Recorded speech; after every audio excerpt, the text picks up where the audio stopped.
fills me in the air, it shivers cold and thin.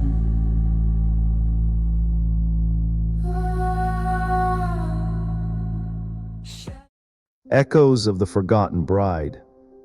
Episode 3, The Lighthouse Keeper's Wife. Light is supposed to guide us home, supposed to warn us of danger, supposed to keep us safe from the rocks that wait beneath the waves. But sometimes light can become a prison, a lure, a claim. This is the third echo. Finn McCarthy arrived at Skull Rock Lighthouse on a gray Tuesday morning with one suitcase, a thermos of coffee, and a desperate need for silence. His old life had been loud, too loud, failed business, failed marriage, failed everything. The noise of his own disappointment had become unbearable. So when he saw the posting for a lighthouse keeper, a 6-month contract on an isolated rock 3 miles off Haven's End, he'd applied immediately. Solitude, that's what he needed. Just him and the sea and the endless, peaceful rotation of the light. The boat that brought him was piloted by a woman who introduced herself with a firm handshake and a skeptical look. Mara Ketch, I run supplies out here twice a week. You'll be seeing a lot of me. She was in her 30s, weather-beaten in the way of people who lived on the water. Her hands were scarred and strong. Her eyes were the color of the deep ocean. She wore her dark hair in a practical braid and moved around the boat with an easy confidence that Finn envied. First time keeping a light. Finn nodded, that obvious. Mara smiled. It was not a warm smile. You've got that look, like you think isolation is going to fix something. It won't. It'll just make you sit with whatever you're running from. I'm not running, I'm resetting. Sure, that's what they all say. She helped him unload his supplies, showed him the basics. The lighthouse was automated, had been for years, but someone still needed to be on site for maintenance. The light ran on a program, rotated, flashed its pattern, warned ships of the rocks. Simple, easy, lonely. Perfect. You'll want to check the logs. Previous keeper left pretty detailed notes. What happened to him? Mara's expression closed. He finished his contract, moved on, that's all. But something in her tone said that wasn't all, not even close. The first week was exactly what Finn had hoped for. Quiet, routine, he woke with the sun, maintained the equipment, cooked simple meals, watched the sea. The lighthouse itself was beautiful in a stark, functional way, built in 1872. Stone tower, spiral stairs, the lamp room at the top with 360-degree views of nothing but water and sky. At night, the beam cut through the darkness with mathematical precision, 15 seconds on, 5 seconds off. The pattern that identified Skull Rock to any sailor who knew to look. Finn found the previous keeper's journals in a drawer, leather-bound, meticulous handwriting. The entries were mundane at first, weather reports, maintenance notes, supply lists. But as Finn read further, the tone changed. March 12th, the light stuttered tonight, just for a moment. Ran diagnostics, everything checks out, must have been my imagination. March 21st, it happened again, the rotation paused, then continued. I swear I saw the beam trace a pattern, like it was writing something. April 3rd, I hear her at night, walking the gallery. I know the lighthouse is empty.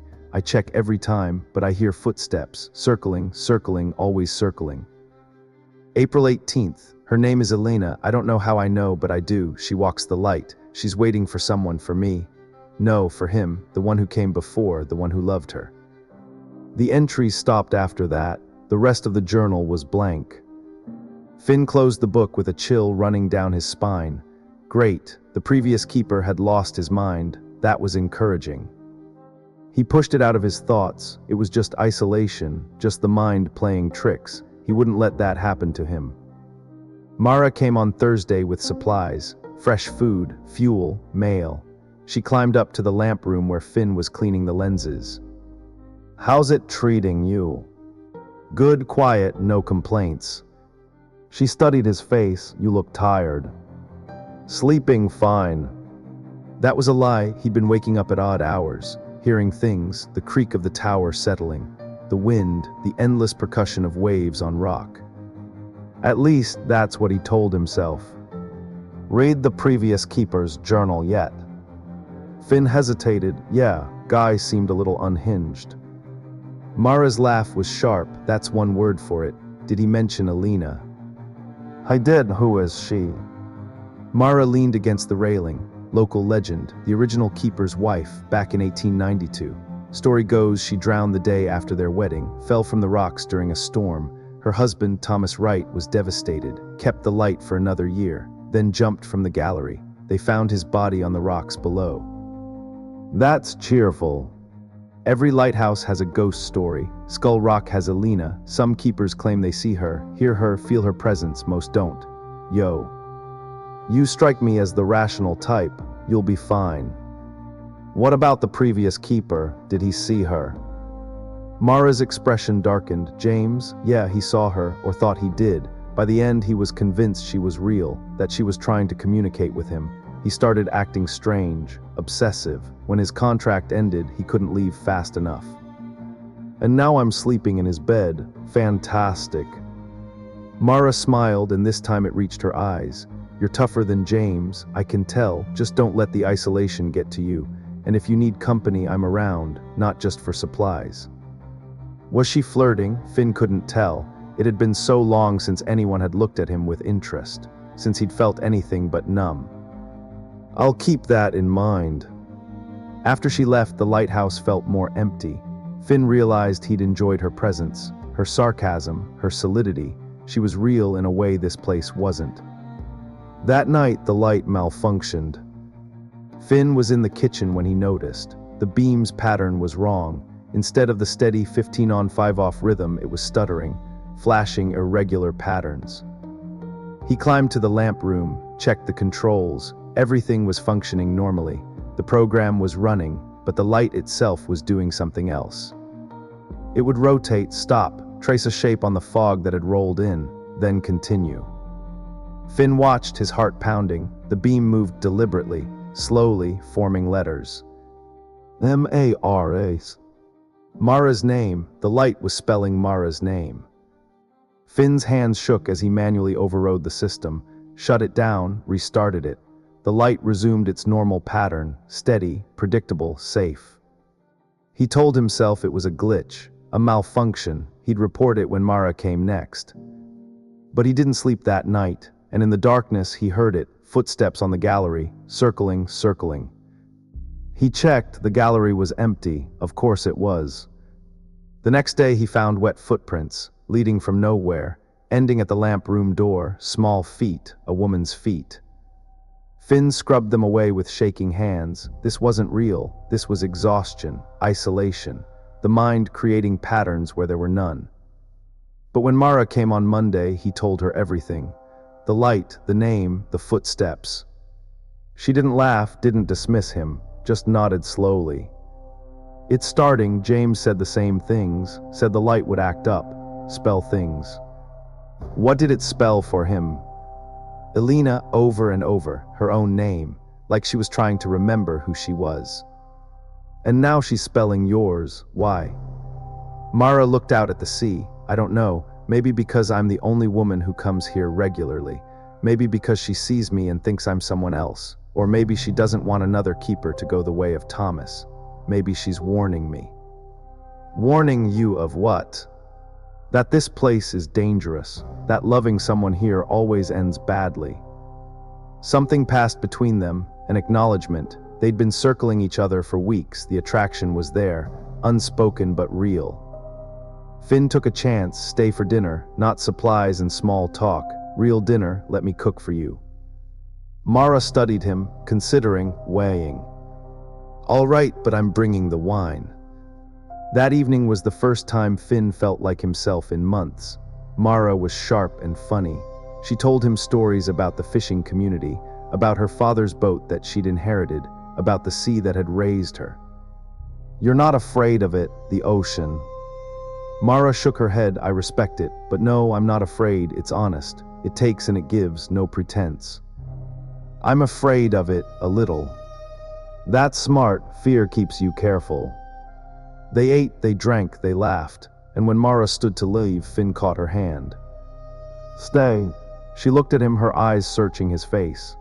Finn, this is a bad idea, this place, the isolation, it does things to people. I'm not asking because I'm lonely. I'm asking because I like you, because I want you. Is that so wrong? Mara kissed him, it was fierce, hungry, real. They made love in the keeper's quarters, urgent and sweet and human. For the first time since arriving, Finn felt grounded, connected. Mara stayed the night. In the morning, she smiled at him over coffee. This can't be a habit. I have work, you have work, but maybe sometimes. Sometimes works for me.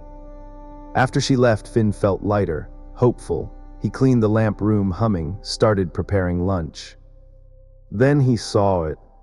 The light, even in daylight, it was on, it shouldn't be on. He ran up the stairs. The controls showed the light was off, but the beam was visible, cutting through the noon sun with impossible brightness. And it was tracing a pattern, a word. Elina. Her name. Then another word. Mines. Mine. The temperature dropped, Finn's breath misted.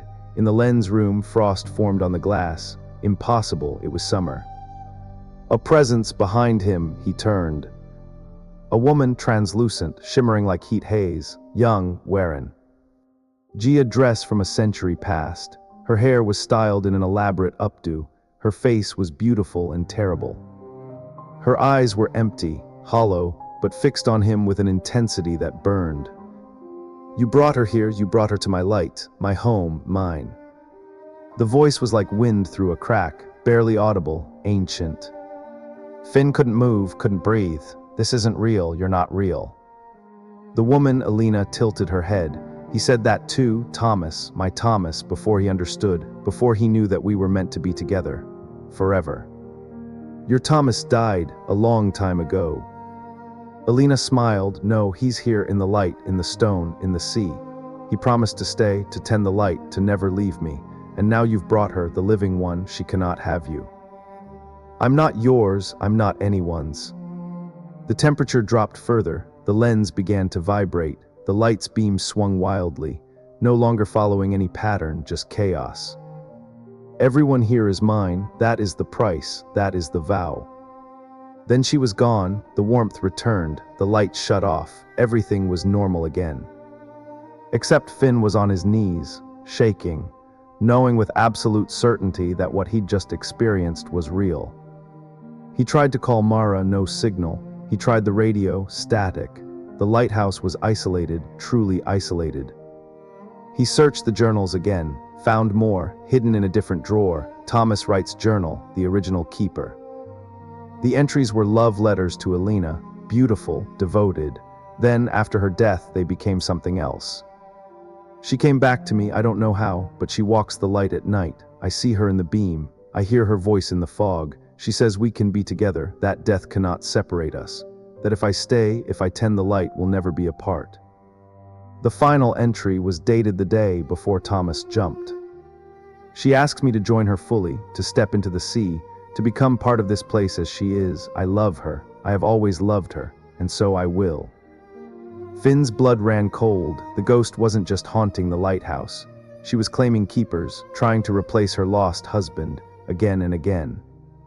And now she'd seen Mara, saw her as a threat. Mara came 2 days later. The storm was building, dark clouds massing on the horizon. She'd brought emergency supplies, food, water, batteries. Storm's going to be bad, I'll stay until it passes. Make sure you're all right. Finn wanted to tell her to leave, to get as far from Skull Rock as possible, but he was terrified to be alone, terrified of what Elina might do. So he said nothing. That night the storm hit. Rain lashed the tower. Wind screamed. Waves crashed against the rocks with enough force to shake the foundation. And the light went insane. It spun wildly, the beam cutting through the storm in frantic, desperate patterns. Finn tried to shut it down. Nothing worked. The controls were frozen. Mara stood with him in the lamp room. What the hell is happening? It's her, Elina. She's doing this. Mara stared at him. Finn, ghosts aren't real. Then explain that. He pointed, in the beam's reflection on the storm-soaked glass, a figure. Alina, clearer now, more solid, her face twisted with rage. And the beam was moving, tracking, targeting. It swung toward the harbor, toward Mara's boat. She's going to destroy it. She's going to trap you here. Mara ran for the stairs. Finn grabbed her. You can't go out there, the storm, you'll die. My boat is everything, I can't lose it. You can't help it, not in this, please stay. Mara pulled free.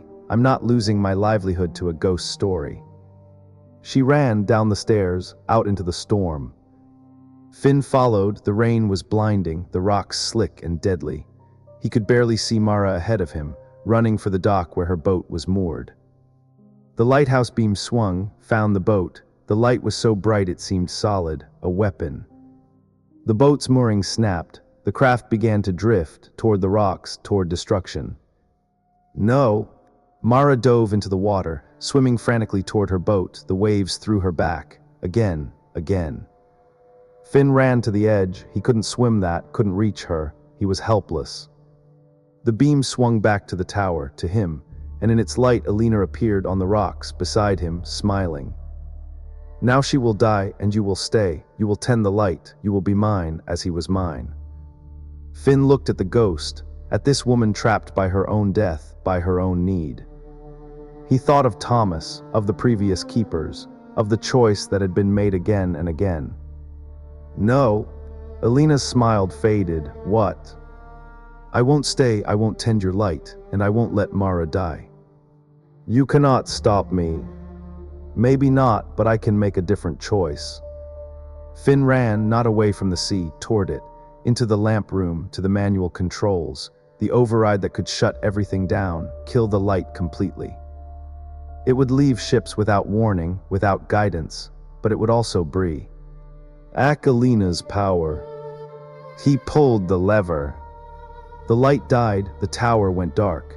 The beam that had cut through the storm for over a century went out. And Alina screamed, a sound like wind and grief and 100 years of loneliness. No, you cannot, the light must burn, the light is all I have. Then let it go, let him go, let all of us go. You died, that's tragedy, but you don't get to keep killing people because you're lonely. Alina's form flickered. In the darkness she looked different, younger, more vulnerable. I just wanted him to stay. I just wanted not to be alone. I know, but love isn't about keeping someone prisoner. It's about setting them free, even if it hurts, even if it means you're alone. For a moment Alina's face crumpled. She looked at Finn, at the dark lighthouse, at the storm. Then she looked toward the sea. He's not here, is he, Thomas? He moved on, he left me here. I think so, yeah. Then I have been alone, all this time, alone. Finn felt an unexpected pity. I'm sorry, that's not fair, but you have to stop, you have to let go. Alina's form grew fainter, the anger drained out of her. What replaced it was just sadness, infinite sadness. Will you remember me? Will someone remember? I'll remember, I promise. She smiled, small, grateful. Then she dissipated, like mist, like she'd never been. The storm began to ease, the rain softened, the wind died down. Finn ran outside. Mara had made it to her boat. She was hauling herself aboard, soaked, exhausted, but alive. He waded in, helped her to shore. They collapsed together on the rocks. What happened? The light just went out. I shut it down, had to. Mara looked at him, really looked. You saw her, didn't you, Elena? Yeah, I saw her. And I think she's gone now, finally. They sat in silence, the storm retreating, the sea calming. Your boat. Damaged but salvageable, I'll manage. I'm sorry for all of this. Mara laughed, tired, shaky. You know what's insane? I believe you, I believe all of it, this place. I've always felt something here, something wrong. Maybe now it'll be different. Maybe. They went back to the lighthouse, dried off. Finn relit the light using the backup system. The beam resumed its rotation. Normal, predictable, just a light again. Mara stayed for 3 days while the boat was repaired. And in those days, something real grew between them, not born of isolation or desperation, but of shared survival, of truth. I'm finishing my contract, but after that I'm leaving. I can't stay here. Mara nodded. I get it. Where will you go? Don't know yet, maybe just back to the mainland. Find something simple, quiet but not isolated. You could crew on my boat if you want. I could use the help, and you're not terrible company. Finn smiled. Yeah. It wasn't a marriage proposal, wasn't a promise of forever, but it was real, a possibility, a future that didn't involve ghosts or impossible choices. Just two people, the sea, and the light that finally burned clean. The sea remembers, but sometimes with courage, with sacrifice, with the simple act of saying no to the past's demands, we can give it new stories, better stories. Stories of the living. This has been Echoes of the Forgotten Bride, Episode 3, The Lighthouse Keeper's Wife. Join us next time for Episode 4, To Hold the Sea at Bay. Until then, remember that some lights guide us home, and some lights must be extinguished so we can find our own way.